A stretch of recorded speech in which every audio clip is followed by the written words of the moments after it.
Hello and happy Friday. Welcome back for another edition of the Friday Love and Learn through our ESU CC. And I'm really kind of in unfamiliar surroundings today here as I'm in Kearney, Nebraska, actually, attending an event out here with my mask. Had my COVID shot, all those good things. But yeah, just really excited to take some time to go through our weekly Love and Learn where we share out the great things that are going on across our ESU network and get a chance to just learn more about some of the great people that we have that work for us across the state in that ESU capacity. And so I want to welcome today Kate Hatch of ESU 11 and Mark Brady of ESU 7. Hey. And Stephanie Malcolm of ESU 15. And as we do each and every week, we're going to go through a round of the things that we loved from this week. We're going to go through a round of the things that we learned over the course of this week. And we invite you, if you're tuning in live, to comment on YouTube or in Facebook. And as you comment, we can bring your comments in. We already have a comment, so let's go there real quick. Hey, what's up, Allison? Great to have you join us today. And yes, in-person trainings and workshops, such a joy. That's going to be my love, little sneak preview on that coming up here in just a second. But to start things off, we're going to open with our round of the love, and we'll start with Kate Hatch. And so, love, what was your love from this week? So my love is the fact that NERCSA is actually going live in Kearney. That's where you are, just down the road from us, and it is just a nice little sneak peek into starting to come back into normalcy. And I just think kudos, hats off to Jack Moles for making that live happen. Yeah, absolutely. And I might even go a little bit out of turn here to say, because that is exactly what mine has been too. I was really grateful for the opportunity to be here to share out some of the work that we've done, the ESUs, along with NERCSA in our remote learning support. We created about 68 videos with folks from across the state, just kind of sharing out some of the best practices from that moment in time. And a lot of that stuff is still highly relevant, I think, even in in-person learning. And so as we were sharing that out, got a chance to be out here, meet people, get out of the Zoom box that I've lived in for the last year. And it certainly was a joy to do that. So some more loves from around. Love was getting to go face-to-face, meeting with ESU business managers. That's pretty cool as well. There's Mark, bringing back in. Sorry, I got booted off. Hey, that's okay. Shy Mark, come on. So, yep, and so he's back. So that's good. We'll go to Stephanie next. And Stephanie, what was your love from this past week? So many things. We are in the midst of having schools ease mask requirements. So I got to actually see some beautiful teacher faces and beautiful kid faces for the first time within, still some strict guidelines. I had a little tyke that is hard to engage and hard to motivate at times. After a lesson that I taught with their teachers this week, come running out into the hall after me. I read a book and we did some academic doodling while I was reading. And then I had them turn the paper over and do their little brain dumps, their retrieval practice. And he came running out and he said, Mrs. Malcolm, here, this is for you. This is for you. And he gave me a big hug and he wanted me to keep that. So I had him sign it. And just that hug, COVID or not, I'm never going to refuse a hug from a kiddo. So my bucket was completely overflowing after his little interaction. So I'm excited to see their faces, and it's lovely to see teachers' faces and admin faces when you walk in the door, because I forget what they look like. Well, and just to add to that, some conversations with some administrators from my area, they're realizing that, they've been in masks. We're still predominantly all masked in my area. And some of the preschoolers and kindergartners don't know what their teachers and administrators look like if they see them outside of the school building because they are not wearing their mask. Yeah. And that's just kind of sad. So yeah, I've heard teachers say that too. Yeah. Just not being able to recognize students potentially without the masks on. Yeah. Yeah. Well, and I had some of those same kind of fun, exciting, but awkward moments the last day and a half, because there are folks like McNally or Stephanie Bernthal or Deb Paulson, or Paulman, excuse me, who I have worked with so much in Zoom. I've never met them in person. And when I saw them, I was so elated to like see them. And it was like this awkward, we're going to hug this out. Probably not elbow. I don't know what we're cool with, but we like kind of have this weird pause, like where a hug or a handshake would normally be appropriate. And so, there are still kind of those, I don't know, social things that it's really tough to kind of navigate in this moment. But it does, to Kate's point, feel so great to be back in some semblance. Again, not fully normal, but yeah, it's just so amazing. So, Mark, what's your love from this week? Oh man, well, on Monday I was able to be in a district, and I visited a high school English learner newcomer class, and it was just really, really amazing. I was in there for about a half an hour, and I just really enjoyed my time in there. And I was, first of all, blown away by the teacher, just doing a fantastic job. I mean, these are students who are new to the district, certainly, and in some cases new to the country. And this teacher was just using so many great supports. He was using native language support when appropriate. He was using sentence frames, images, gestures, so many great supports there. So I was just blown away by that. And then I was blown away by the students. I just think of being a high schooler and just going through a transition like many of them have experienced, coming into a district, in many cases not knowing anybody, not speaking the language is predominantly spoken there. And just the cognitive load of having to learn a totally new language. And in addition to that, having to learn the content from their classes, and just imagining just their mental exhaustion at the end of the day. But they were interacting with each other. They were practicing speaking and reading and writing, and all in the same lesson, and just really enjoying their time together. So it was just like a really joyful half hour in the classroom, and I just thought it was awesome, and it just energized me for a week. It was a great way to start the week for sure. I learned a new word that relates with that, Mark. Yeah, it's called mudita, and I think it's Sanskrit, and it actually means deriving joy, or it's vicarious joy. So we get joy from seeing other people being joyous in learning, and I had not heard that before. I guess I'm skipping to my learn, right?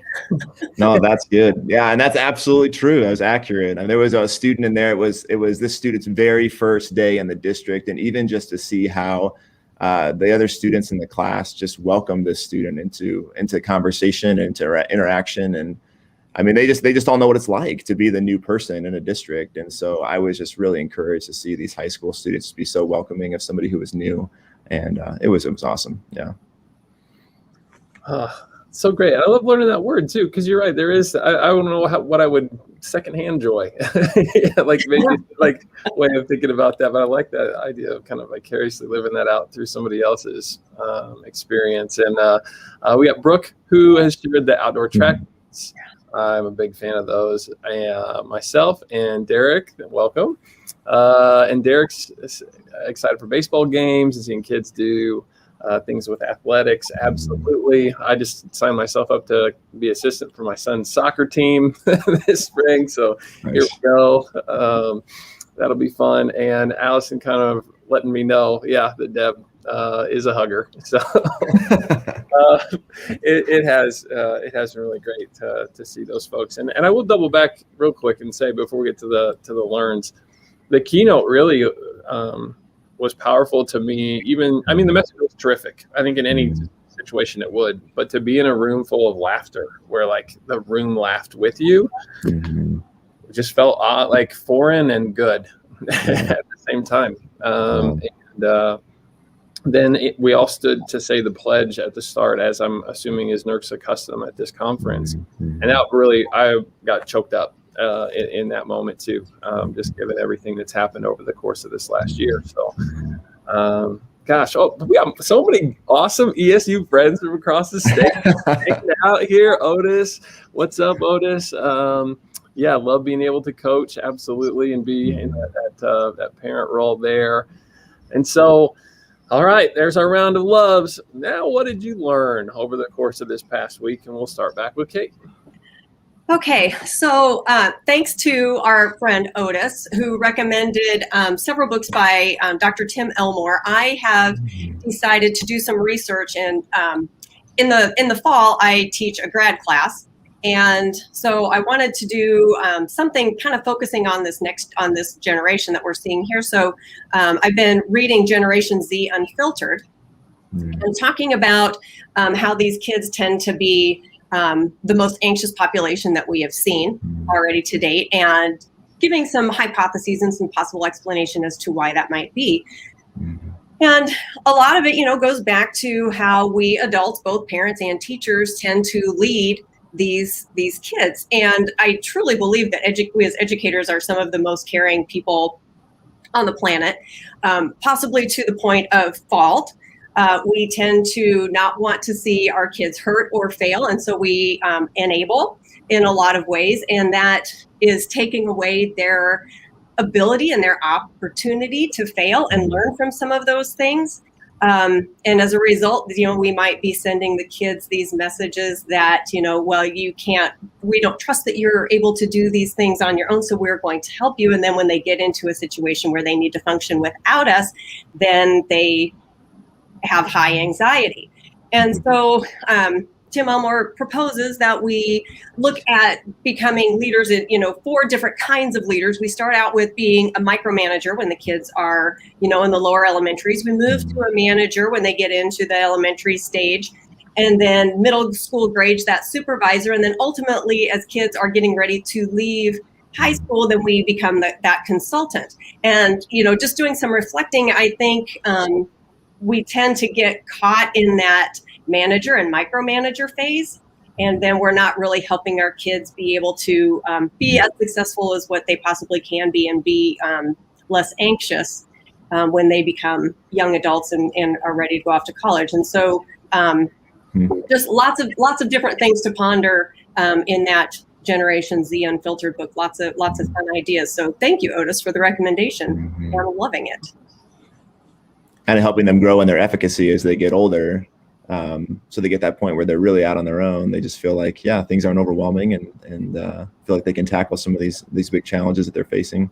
And we're overwhelmed. We're just all overwhelmed. I mean, adults, we just get overwhelmed a lot, but you have to figure out how to work through that and overcome that. And if we don't let kids experience some of those feelings and then kind of model how to work through those opportunities, then as a result, and what he was saying too is we're not necessarily seeing these kids take on adult responsibilities in the same time frame as what we have historically. Kids are getting their driver's license later on.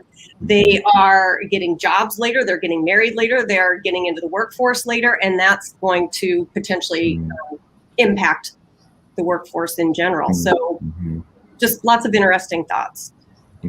Oh, and your comments are resonating here with the people that are listening in remotely, I guess, and saying that, this idea of empowering learners, absolutely. And that's something that with I love personalized learning and kind of advocate for things within that are very much along the lines of what you're talking about. This thought that I think there's having the opportunity to be at the center of the learning experience, but there's also having the skill set and the capacity to do that with academic intentionality, and that those are different, and both are tough.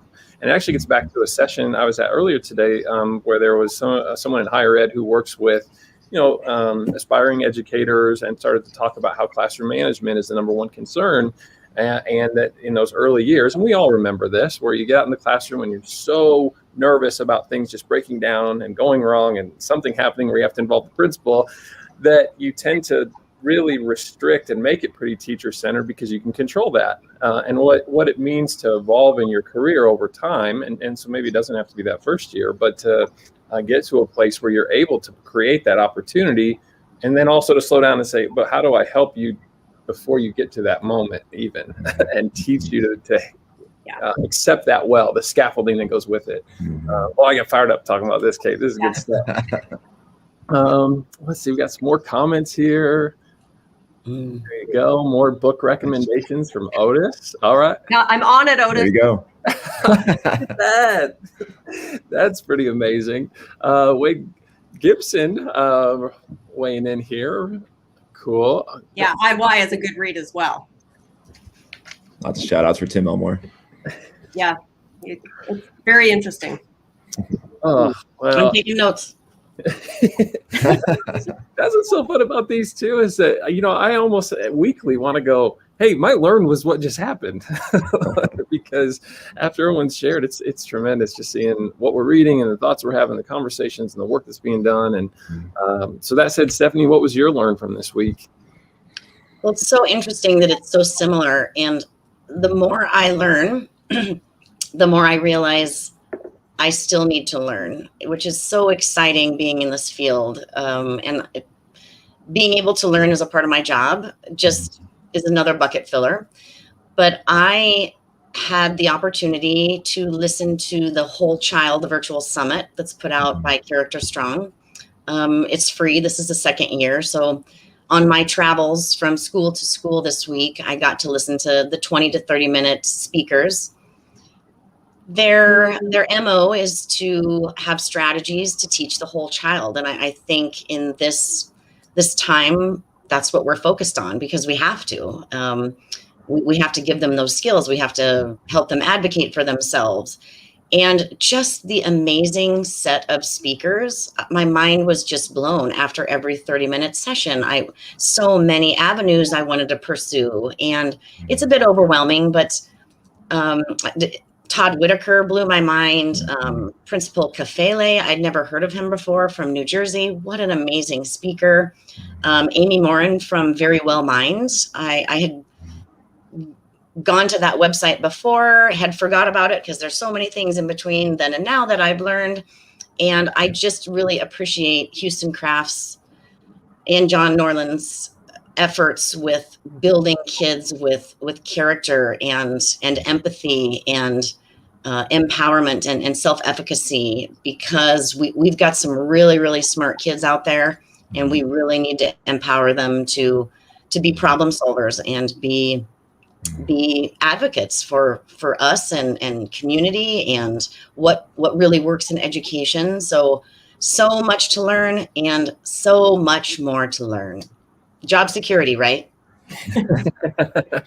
Well, okay, I don't have a book to pick up and hold up, but I'm going to play off Stephanie's point. Amy Morin is going to be on one of our Monday motivations. Yay! So excited Awesome. that you agreed to do that as an author and somebody kind of from outside of the state that's going to join us in that capacity.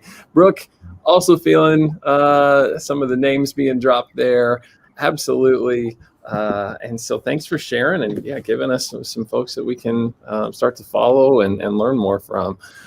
Mark, what was your learn from this week?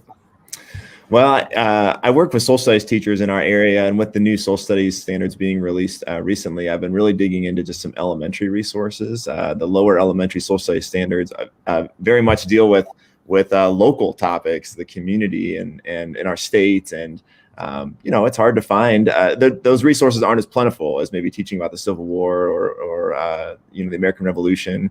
And one of the resources I came across recently is from History Nebraska, and it's actually an email list they send out called Teaching Moments, and it's just short blurbs of historically significant people, historically significant events in our state's history. And I just have really enjoyed digging into some of those. And I came across the archive, and I think I'm definitely a latecomer to this because the archive goes back several years. So I think I'm not exactly catching it in the start of this, but it's been really good just to dig into just some of these articles.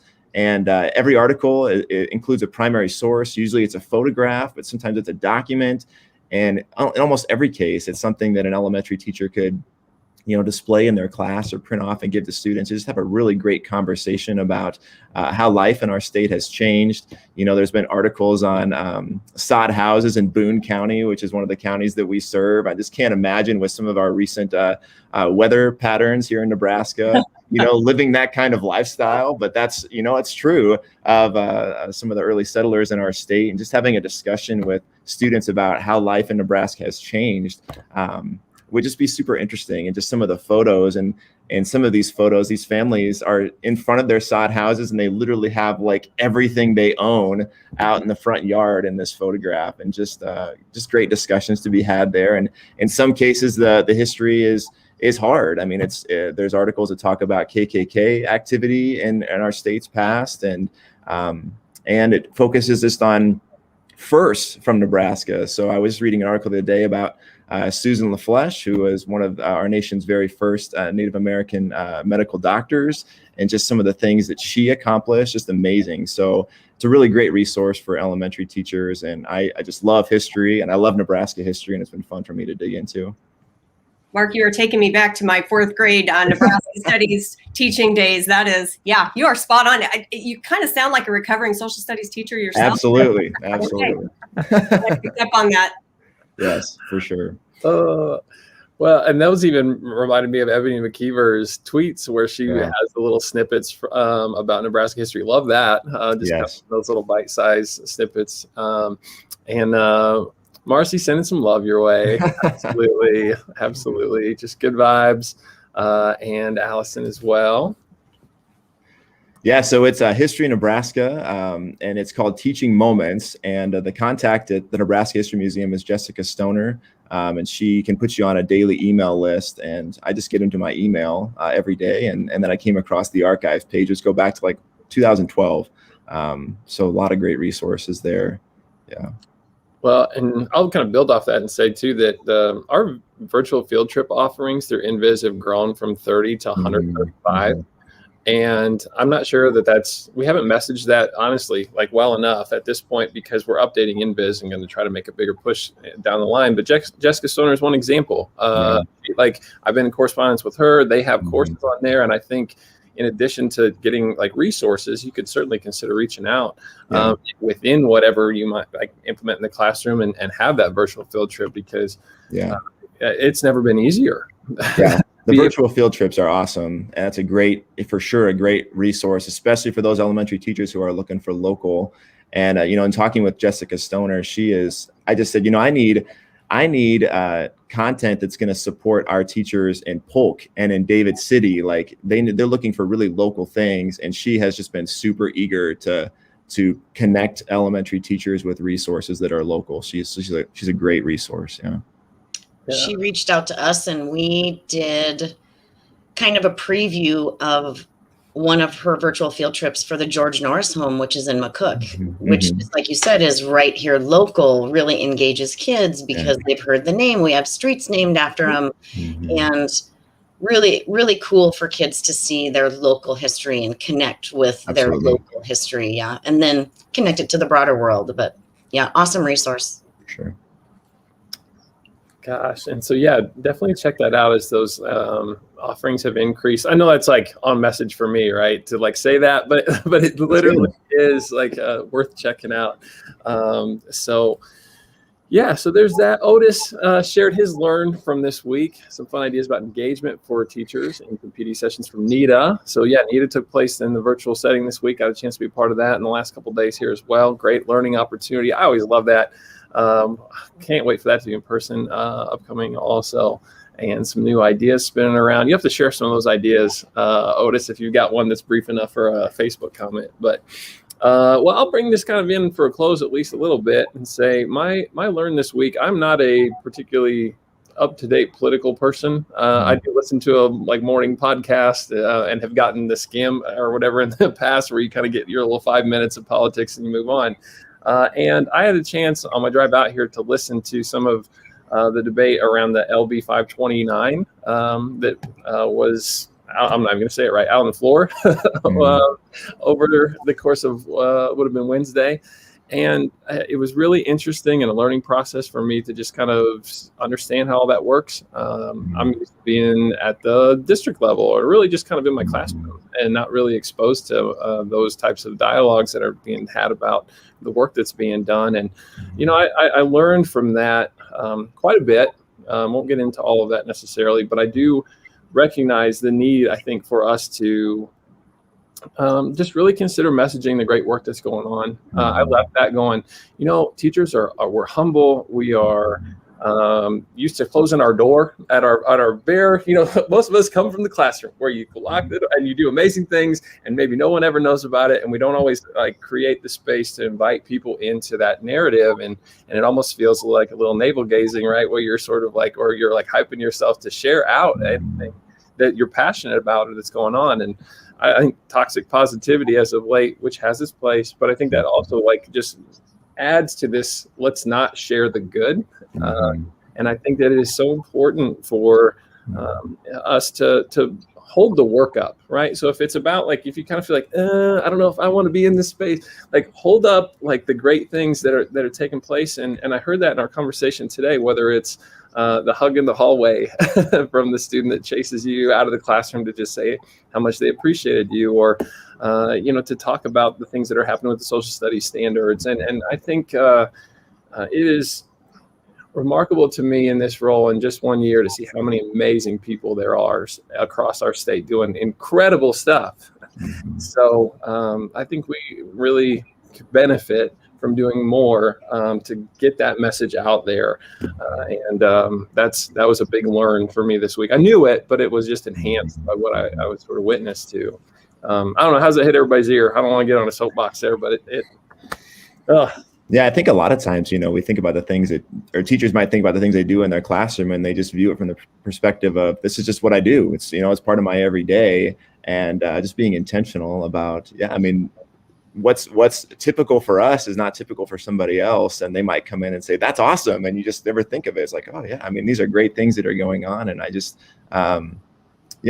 we have more to share than we might realize that we do, right? And there's a lot, like you said, there's a lot of great things, lots of opportunities to share some really great work going on. Absolutely. We got some more learns here. So welcome, Dawn. There's some virtual field trips through UNL. And Otis, using emotions. Okay, this was from earlier, the things that he picked up, right? Using emotions from actors' movies on how teachers are feeling about a topic. Oh, okay. Yeah. Will Ferrell's good. For sure. Well, any closing thoughts?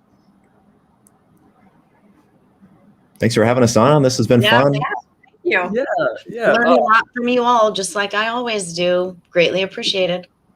Well, I appreciate you all taking your time as we have the opportunity to each and every week through the Friday Love and Learn. I do want to say very quickly, we are not going to have the scheduled Monday motivation that was supposed to be on this upcoming Monday because our special guest is unable to attend. And so we are just going to kind of hold to we won't reschedule that, and we'll just hold to our calendar. So it'll be a couple of weeks before we have one of those again. But that being said, thanks, for your time. Thanks everybody who's tuned in and contributed. Hope you got a chance to love a little bit of your time here on a Friday and learned a few things. I know I did, and we'll look forward to seeing everybody next week.